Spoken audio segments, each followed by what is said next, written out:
Go ahead, Rick. You started Oh, off. sure. Sure. I'm a real estate and personal property auctioneer for the last 38 years and have done tens of thousands of auctions for office buildings and shopping centers and homes and townhomes and condos and many different kinds of aircraft and vessels and jewelry and machinery.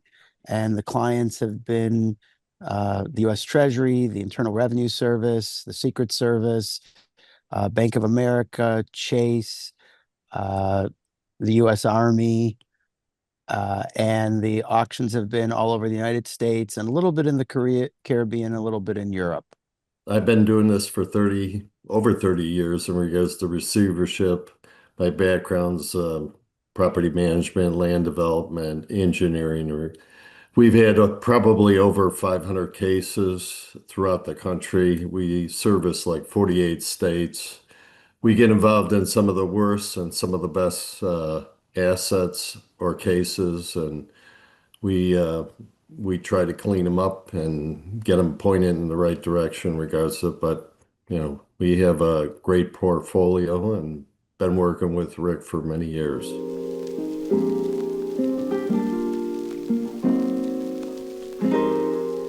Rick, I'll start it off. Obviously, the receiver. One of the things is whether it's real estate or business, you're trying to protect the assets and the value of the assets as well, because loan loan holders or note holders get a little bit concerned in regards to the direction the real estate may be going, the value may be going, and that's their money into it, and also they're trying to protect the rents as well on the properties. So those are just some instances. You get involved in code enforcement in regard to the buildings. I have over 2 million square feet in North Carolina right now that I'm dealing with code enforcement. So, and buildings become condemned because they're not being attended to. And also uninsured or not insured. That's a key thing. If a building or a borrower has buildings and basically is sacrificing the insurance by not having the insurance in place, if you have a situation where you have a fire or a catastrophe, then all is lost for the lender. I think I'll chime in watching what Jim does. And I think he skirted over something so important. And that's, of course, sometimes the properties are occupied and tenants are paying rent, but the borrower isn't paying their mortgage. So though there's many ways of doing this, by appointing a receiver, Jim can take control of the property, receive the rents, remit them where they should be going. So a borrower who's not paying their mortgage can't profit from the fact that they're not paying their mortgage. But on top of that, I've also seen Jim, who's got a pretty elaborate background in construction and has built big buildings, uh, do things for properties that I don't think a typical lender uh, can do or has the desire to do or the skill set to do, and that's be a property manager. Lenders typically are in the business of loaning money. They're not typically in the business of meeting three roofers or getting their arms around the situation of a frozen pipes in a cold climate. So I think putting someone like Jim in place to take care of a property in given situations just as prudent business. One of the things I was going to mention to you in regards to this, not every case or every situation demands a receivership. So usually what I tell lenders or note holders, I tell them, let's look at the facts and kind of put a game plan together in regards to whether or not it needs a receivership. So sometimes they don't. Well, And I would think a simple example of that, and it's not always black and white, is if a lender took back or was in the process of taking back a parcel of vacant land, and there wasn't very many moving parts. Maybe a lender in that example might not need a receiver. It's just a piece of vacant land. But the things that I've seen Jim get involved with are complicated situations with lots of moving parts and lots of variables that almost require, um, you know, someone with experience in these type of assets the handling of them, maybe even the eventual disposition of them. Yeah. One thing too is you get involved in these receiverships. So you have the lender basically engage or recommend a receiver to the court, and the receiver gets in place. But you know, what we do tend to basically go into the property, check the property out, and make sure that it is meeting certain criteria. There may be certain things that we basically discover that we come back to the court and say that, you know, abandon ship because this property is having serious problems, whether it's mold remediation or structural issues. So it's upside down already. But on top of it, you got $1 million or $2 million of structural and remediation problems. So sometimes it's short-lived, and we have to advise the court, and all of a sudden they're discharging the receiver because it's no interest in pursuing the asset because it's way over cost in regards to repairing or renovation.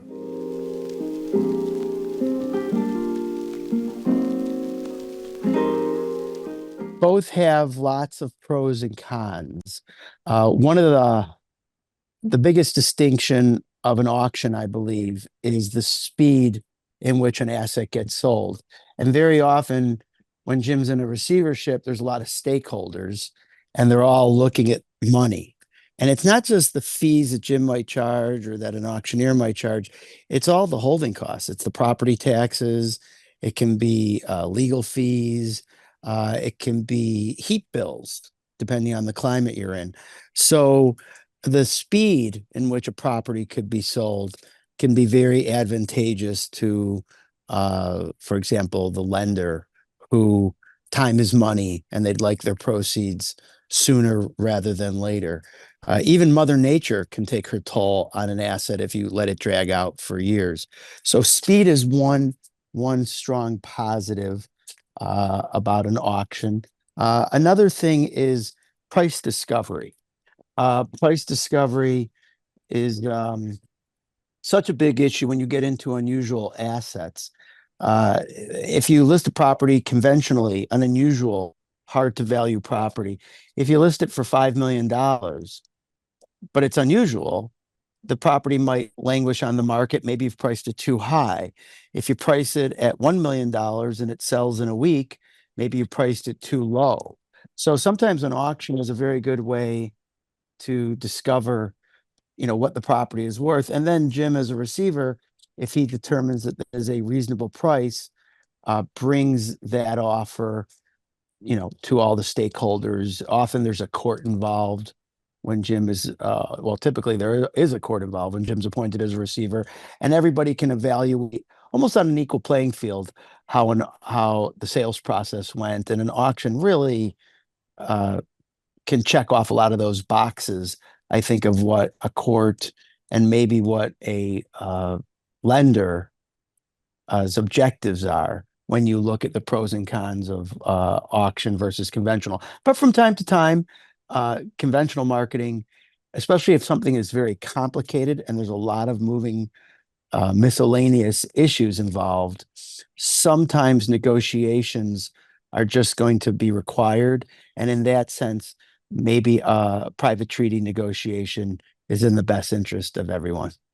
And Rick, one of the other things, and in regards to the one property that we have out in New Mexico that's in receivership, we're going through a rehab program on a renovation, complete renovation. So it kind of makes it complicated or a little bit tricky in regards to doing an auction or just listing the property because we don't have the finished goods until we get the completion on the renovation. Yeah, let me explain that one a little bit more in depth. Some jurisdictions around the world, for lack of a better way to explain it, just take forever to get a property Permitting. permitting. It's one thing after another. And then, depending on where the asset's located, sometimes there's also vandalism involved, where just when you think you're moving 2 steps forward, you almost go 3 steps back with vandalism. And it just depends on where the asset is. And one of the receiver's jobs, of course, is to protect the asset. But when you're in a very rough, desolate area, um, vandalism happens. That's an example. So some of these cases, it might be that a long marketing period, just a long drawn out marketing period is the reality of what happens. But you try to mitigate that, and maybe you try to figure out a way to have your cake and eat it too, get the property secure, get it rehabbed, and maybe still sell it at an auction. Very like the property that we have in San Francisco, where it was very sensitive because of the area. It was very sensitive because of the property needed to be renovated and secured, and we had a lot of break-ins. So we're balancing on that property. We had an auction on it, but we're trying to balance everything, including making sure that the property is secure, so Rick can go in there and show the property and not be surprised that the property's been vandalized. So each of these each of these properties have their own MO, or basically resume. So it's how the receiver, how the broker puts the plan together in regards to getting the property off the books for the note holder.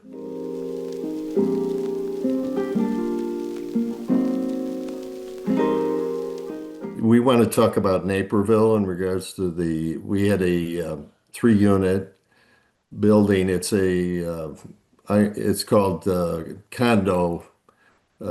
condos for Lamborghinis, Corvettes. I'm going to throw Corvettes in there too, and any type of car that you want to put in regards to it. So we had 3 units, and it was one big unit that was built out.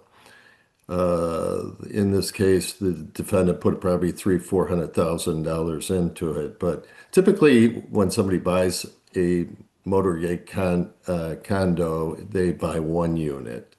But in this case, the gentleman bought 3 units and trying to market the property. And that's when I reached out to Rick and we talked about, strategy wise. And between Rick and I, we came up with this strategy. Rick, you want to kind of share that? Sure, sure.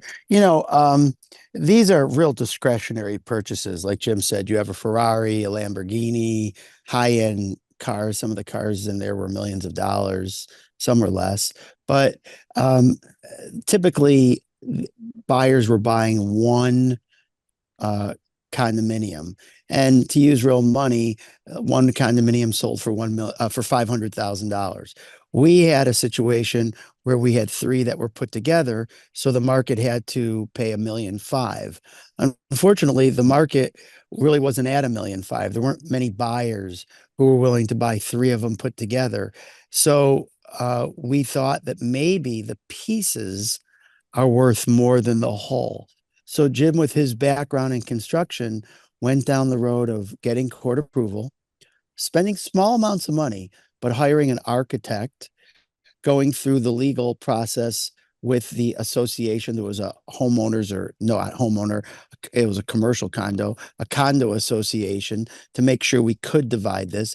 And then the question was, because it was 3 units, should we divide it into 3 units or 2 units? 1 unit could have 2 and 1 unit could have 1. The idea being, again, that there's a lot more buyers at the $500,000 price point than there would be at $1.5 million. So that's really the road we went down. And it also put pressure on the few people that really wanted all 3 of them put together. Those people had been somewhat lying in the weeds, waiting for us to cave and lower our price.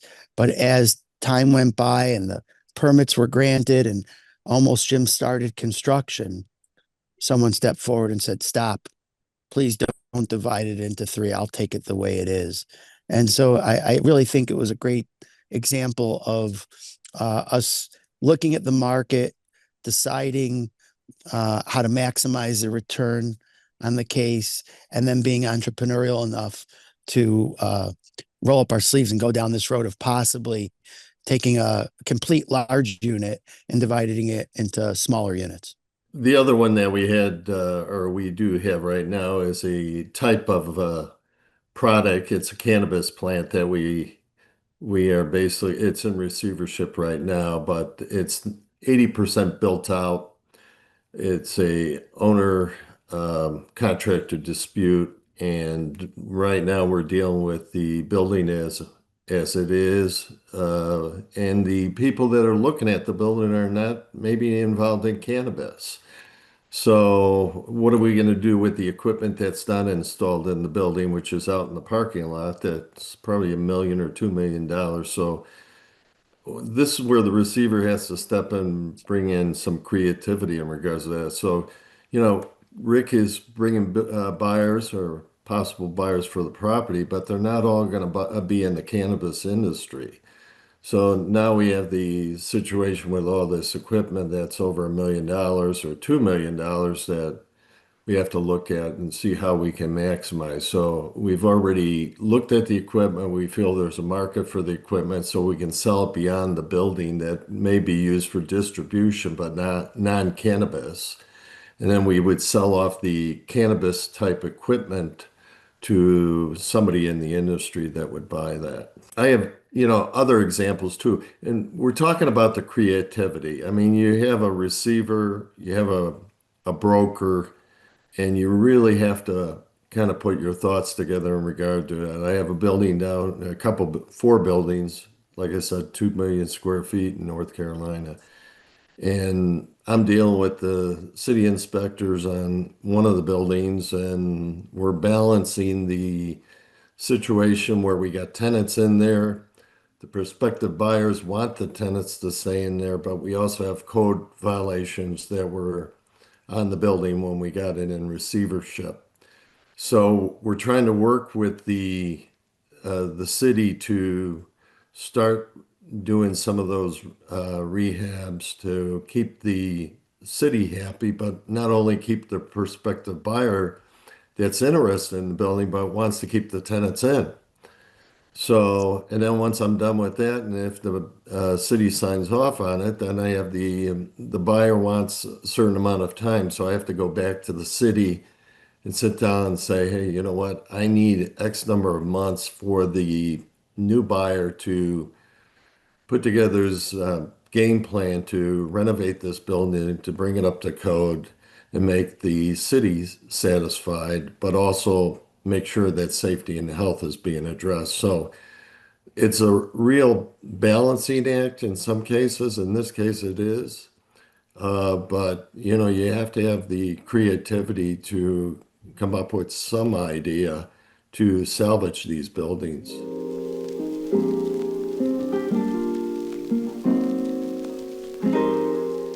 Well, the note holders, excuse me, have to look at the overall costs. It's not just get a receiver and put them in there and get the building secured, stable, and move forward on selling the building. But, there's two costs. You can go about it the hourly fee, or you can go about it the flat fee. So, but Rick, you can make comment in regards to this too. What I've seen in the world of receivership is that at first blush, perhaps a lender who's faced with a situation where they are now needing to deal with a property that they've loaned on, they're maybe not receiving their payments, and they want to put a receiver in place. At first blush, someone at their institution or their bank might say, no, you just take care of it, Sally. You just take care of it, Tommy. And if they don't have experience in property management and securing the property, and then evaluating the market conditions of the property, and then making changes perhaps to the property to address those market conditions, they might be penny wise and dollar foolish. They might be saving some receivership fees, 10, 20, $30,000, but they might be foregoing hundreds of thousands of dollars or more in sales proceeds at the end of the day. And the same could be said, I think, for auctioneer fees. Typically, auctioneer fees are twofold. There's one fee for advertising and marketing, which is the way we get the word out about the opportunity to buy an asset. And the other fee, of course, is a success fee. And that could be in the form of either a commission charged to the seller or a buyer's premium charged to the buyer. All those fees have to be commercially reasonable. But I think the pushback I get often is with marketing fees. People say, well, can't you just get the word out about the sale of my property for no money without, can you just tell everybody about it? But don't spend any money doing it. And I'm constantly arguing that spending a little bit of money, very 1% or less of the value of the asset, promoting it so that it really stands out from all the other assets for sale in that marketplace, spending that money to attract a lot of attention, usually almost in every case, gets us more money than had we told nobody about the opportunity, or had we just relied on quote unquote free advertising, because you kind of get what you pay for in this world. And I think you also get what you pay for in the case of a receivership. You can you can do these things. You can hire receivers that don't charge a lot of money because you think you're saving money, but at the end of the day, it might be costing you money. One of the things too, regarding the receiver, keep in mind, when I'm speaking on receivership and, engaging a receiver, I always tell the audience, I say, look at the qualifications first, not what it's going to cost me.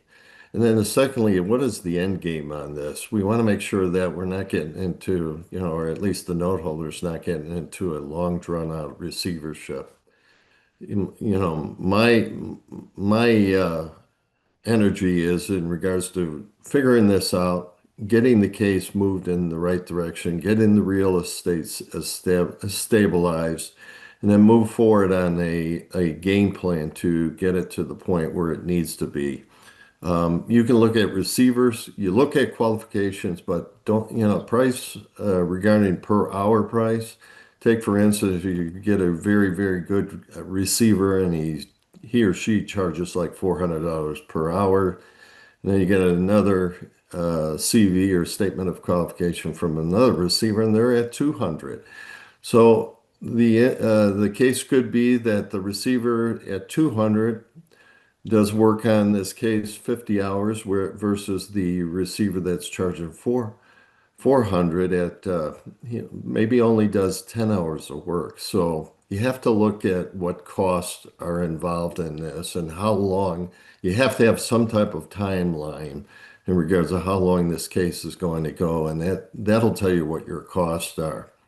And like on the front end too, is I always suggest interviewing the receiver to make sure this receiver, he or she may be the right fit for the case.